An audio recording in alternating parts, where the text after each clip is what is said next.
இந்த ஃபுட் இண்டஸ்ட்ரியில் ஃப்யூச்சரிஸ்டிக்காக என்னென்ன பண்ணணும் அப்படின்னு பிளான் பண்ணிகிட்டு இருக்கீங்க? அப்பா ஆரம்பித்தப்போ ஒரு தனி மனுஷனாக அவர் இந்த தொழிலை ஆரம்பித்தார்.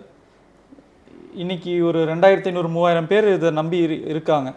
இன்னொரு 10 வருஷத்தில் ஒரு 25,000 குடும்பங்களுக்கு ஒரு வேலைவாய்ப்பு உருவாக்கணுங்கிறது மட்டும்தான் என்னுடைய எக்ஸ்பேன்ஷன் பிளானாக இருக்குது. அருமை. அது வந்து க்ளவுட் கிச்சன், உணவுத்துறை சார்ந்து ரெஸ்டாரண்ட்ஸ், ஸ்வீட்ஸ், அதுக்கப்புறம் banquet halls, catering college, so என்னென்னலாம் உணவுத்துறை சார்ந்து என்னென்னலாம் வந்து நம்ம க்ரோ ஆக முடியுமோ அதை வந்து பண்ணணும்.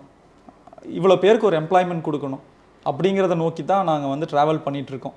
ஸோ இவ்வளோ டேர்ன் ஓவர் பண்ணணும், இவ்வளோ பெரிய இதாக போகணும், அந்த மாதிரியான விஷயங்கள் விட ஒரு இத்தனை பேருக்கு ஒரு வேலை கொடுக்குற அளவுக்கு நம்ம உயரணும், வளரணும் அப்படிங்கிற ஒரு எப்படி வளரணுங்கிறதுக்கும் ஒரு பிளான் வச்சுருக்கோம். இப்போது உதாரணத்துக்கு பார்த்தீங்கன்னா, எங்களோட இண்டஸ்ட்ரியல் கிச்சன் வந்து 8 வருஷம் ஆச்சு ஆரம்பிச்சு. இன்றைக்கி 1000 பேர் ஒர்க் பண்ணுறாங்க.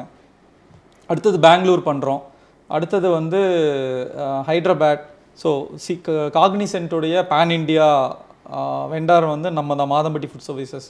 ஸோ கேரளாவில் ஆரம்பிக்கிறோம். ஸோ எங்கெங்கெல்லாம் இந்தியா ஃபுல்லாக அவங்களுடைய பிரான்ச்சஸ் இருக்குது. ஸோ இந்தியா ஃபுல்லாக நம்மளை எப்படி க்ரோ பண்ணிக்கிறது, அந்த மாதிரியான வளர்ச்சியில் அதில் வந்து ஒரு 10,000 பேருக்கு வேலை கொடுக்கலாம். இப்போ க்ளவுட் கிச்சன், ஒரு கிச்சன் வந்து 40 பேர் வேலை செய்கிறாங்க. ஸோ இந்தியா ஃபுல்லாக ஒரு 100-120 கிச்சன் ஆரம்பிக்கணும் அடுத்த 10 வருஷத்தில். ஸோ அதில் ஒரு 5,000 பேருக்கு வேலை கொடுக்கலாம். ஸோ இந்த மாதிரியான ஒரு விஷன்.